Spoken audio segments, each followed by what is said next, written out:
Сопи заерзал на своей скамейке в Мэдисон-сквере. Когда стаи диких гусей тянутся по ночам высоко в небе, когда женщины, не имеющие котиковых манто, становятся ласковыми к своим мужьям, когда Сопи начинает ерзать на своей скамейке в парке, это значит, что зима на носу. Желтый лист упал на колени Сопи. То была визитная карточка Деда Мороза. Этот старик добр к постоянным обитателям Мэдисон-сквера и честно предупреждает их о своем близком приходе. На перекрестке 4 улиц он вручает свои карточки северному ветру, швейцару гостиницы под открытым небом, чтобы постояльцы ее приготовились. Сопи понял, что для него настал час учредить в собственном лице комитет для изыскания средств и путей к защите своей особы от надвигавшегося холода, поэтому он заерзал на своей скамейке. Зимние планы Сопи не были особенно честолюбивы. Он не мечтал ни о небе юга, ни о поездке на яхте по Средиземному морю со стоянкой в Неаполитанском заливе. 3 месяцев заключения на острове – вот чего жаждала его душа. 3 месяца верного крова и обеспеченной еды, в приятной компании, вдали от посягательств Борея и фараонов. Для Сопи это был поистине предел желаний. Уже несколько лет гостеприимная тюрьма на острове служила ему зимней квартирой. Как его более счастливые сограждане покупали себе билеты во Флориду или на Ривьеру, так и Сопи делал несложные приготовления к ежегодному паломничеству на остров. И теперь время для этого наступило. Прошлой ночью 3 воскресных газеты, которые он умело распределил, одну под пиджак, другую обернул ноги, третьей закутал колени, не защитили его от холода. Он провел на своей скамейке у фонтана очень беспокойную ночь, так что остров рисовался ему желанным и вполне своевременным приютом. Сопи презирал заботы, расточаемые городской бедноте во имя милосердия. По его мнению, закон был милостивее, чем филантропия. В городе имелась тьма общественных и частных благотворительных заведений, где он мог бы получить кров и пищу, соответствующие его скромным запросам. Но для гордого духа Сопи дары благотворительности были тягостны. За все благодеяние, полученное из рук филантропов, надо было платить, если не деньгами, то унижением. Как у Цезаря был Брут, так и здесь каждая благотворительная койка была сопряжена с обязательной ванной, а каждый ломоть хлеба отравлен бесцеремонным залезанием в душу. Не лучше ли быть постояльцем тюрьмы? Там, конечно, все делается по строго установленным правилам, но зато никто не суется в личные дела джентльмена. Решив таким образом отбыть на зимний сезон на остров, Сопи немедленно приступил к осуществлению своего плана. В тюрьму вело много легких путей. Самая приятная дорога туда пролегала через ресторан. Вы заказываете себе в хорошем ресторане роскошный обед, наедаетесь до отвала и затем объявляете себя неплатежеспособным. Вас без всякого скандала передают в руки полисмена. Сговорчивый судья довершает доброе дело. Сопи встал и, выйдя из парка, пошел по асфальтовому морю, которое образует слияние Бродвея и 5-й авеню.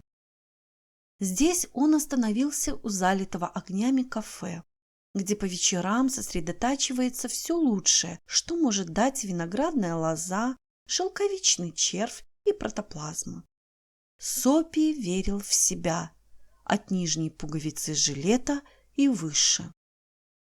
Он был чисто выбрит, пиджак на нем был приличный, а красивый черный галстук бабочкой ему подарила в День Благодарения, американский праздник, введенный ранними колонистами Новой Англии во знаменование первого урожая, собранного в Новом Свете. Примечание автора. Ему подарила в День Благодарения дама-миссионерша. Если бы ему удалось незаметно добраться до столика, успех был бы обеспечен. Та часть его существа, которая будет возвышаться над столом, не вызовет у официанта никаких подозрений. «Жареная утка», — думал Сопи, — и к ней бутылка шабли, затем сыр, чашечка черного кофе и сигара. Сигара за $1 будет в самый раз. Счет будет не так велик, чтобы побудить администрацию кафе к особо жестоким актам мщения, а он, закусив таким манером, с приятностью начнет путешествие в свое зимнее убежище. Но как только Сопи переступил порог ресторана, наметанный глаз метрдотеля сразу же приметил его потертые штаны и стоптанные ботинки. Сильные ловкие руки быстро повернули его и бесшумно выставили на тротуар, избавив таким образом утку от уготованной ей печальной судьбы. Сопи вернулся с Бродвея. По-видимому, его путь на остров не будет усеян розами. Что делать? Надо придумать другой способ проникнуть в рай. На углу 6-й авеню внимание прохожих привлекали яркие огни витрины с искусно разложенными товарами. Сопи схватил булыжник и бросил его в стекло. Из-за угла начал сбегаться народ. Впереди всех мчался полисмен. Сопи стоял, заложив руки в карманы, и улыбался навстречу блестящим медным пуговицам. «Кто это сделал?» – живо осведомился полисмен. «А вы не думаете, что тут замешан я?» – спросил Сопи не без сарказма, но дружелюбно, как человек, приветствующий великую удачу. Полисмен не пожелал принять Сопи даже как гипотезу. Люди, разбивающие камнями витрины магазинов, не ведут переговоров с представителями закона. Они берут ноги в руки. Полисмен увидел за полквартала человека, бежавшего вдогонку за трамваем. Он поднял свою дубинку и помчался за ним. Сопи с омерзением в душе побрел дальше. Вторая неудача. На противоположной стороне улицы находился ресторан без особых претензий. Он был рассчитан на большие аппетиты и тощие кошельки. Посуда и воздух в нем были тяжелые, скатерти и супы жиденькие. В этот храм желудка Сопи беспрепятственно провел свои предосудительные сапоги и красноречивые брюки. Он сел за столик и проглотил бифштекс, порцию оладий, несколько пончиков и кусок пирога, а затем поведал ресторанному слуге, что он, Сопи, и самая мелкая никелевая монета не имеют между собой ничего общего. «Ну а теперь, — сказал Сопи, — живее позовите фараона. Будьте любезны, пошевеливайтесь, не заставляйте джентльмена ждать». «Обойдешься без фараонов, — сказал официант голосом мягким, как сдобная булочка, и весело сверкнул глазами, похожие на вишенки в коктейле. «Эй, кон, подсоби!» Два официанта аккуратно уложили Сопи левым ухом на бесчувственный тротуар. Он поднялся сустав за суставом, как складная плотничья линейка, и счистил пыль с платья. Арест стал казаться ему радужной мечтой, остров далеким миражом. Полисмен, стоявший за 2 дома у аптеки, засмеялся и пошел дальше. 5 кварталов миновал Сопи, прежде чем набрался мужества, чтобы снова попытать счастье. На сей раз ему представился случай прямо-таки великолепный. Молодая женщина, скромно и мило одетая, стояла перед окном магазина и с живым интересом рассматривала тазики для бритья и чернильницы. А в 2 шагах от нее, опершись о пожарный кран, красовался здоровенный, сурового вида полисмен. Сопи решил сыграть роль презренного и всеми ненавидимого уличного ловеласа. Приличная внешность намеченной жертвы и близость внушительного фараона давали ему твердое основание надеяться, что скоро он ощутит увесистую руку полиции на своем плече, и зима на уютном острове будет ему обеспечена. Сопи поправил галстук, подарок дамам-миссионерши, вытащил на свет Божий свои непослушные манжеты, лихо сдвинул шляпу на бекрень и направился прямо к молодой женщине. Он игриво подмигнул ей, крякнул, улыбнулся, откашлялся, словом, нагло пустил в ход все классические приемы уличного приставалы. Уголком глаза Сопи видел, что полисмен пристально наблюдает за ним. Молодая женщина отошла на несколько шагов и опять предалась созерцанию тазиков для бритья. Сопи пошел за ней следом. Нахально стал рядом с ней, приподнял шляпу и сказал: «Ах, какая вы милашечка, прогуляемся!» Полисмен продолжал наблюдать. Стоило оскорбленной молодой особе поднять пальчик, и Сопи был бы уже на пути к тихой пристани. Ему уже казалось, что он ощущает тепло и уют полицейского участка. Молодая женщина повернулась к Сопи и, протянув руку, схватила его за рукав. «С удовольствием, Майк!» — сказала она весело. «Пивком угостишь? Я бы и раньше с тобой заговорила, да фараон подсматривает». Молодая женщина обвелась вокруг Сопи, как плющ вокруг дуба, и под руку с ней он мрачно проследовал мимо блюстителя порядка. Положительно, Сопи был осужден наслаждаться свободой. На ближайшей улице он стряхнул свою спутницу и пустился на утек. Он остановился в квартале, залитом огнями реклам, в квартале, где одинаково легки сердца, победы и музыка. Женщины в мехах и мужчины в теплых пальто весело переговаривались на холодном ветру. Внезапный страх охватил Сопи. Может, какие-то злые чары сделали его неуязвимым для полиции? Он чуть было не впал в панику и, дойдя до полисмена, величественно стоявшего перед освещенным подъездом театра, решил ухватиться за соломинку хулиганства в публичном месте. Во всю мощь своего охрипшего голоса Сопи заорал какую-то пьяную песню. Он пустился в пляс на тротуаре, вопил, кривлялся, всяческими способами возмущал спокойствие. Полисмен покрутил свою дубинку, повернулся к скандалисту спиной и заметил прохожему: «Это ельский студент. Они сегодня празднуют свою победу над футбольной командой Хартфордского колледжа. Шумят, конечно, но это не опасно. Нам дали инструкцию не трогать их». Безутешный Сопи прекратил свой никчемный фейерверк. Неужели ни один полисмен так и не схватит его за шиворот? Тюрьма на острове стала казаться ему недоступной Аркадией. Он плотнее застегнул свой легкий пиджачок, ветер пронизывал его насквозь. В табачной лавке он увидел господина, закурившего сигару от газового рожка. Свой шелковый зонтик он оставил у входа. Сопи перешагнул порог, схватил зонтик и медленно двинулся прочь. Человек с сигарой быстро последовал за ним.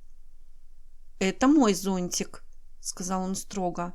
«Неужели?» — нагло ухмыльнулся Сопи, прибавив к мелкой краже оскорбление.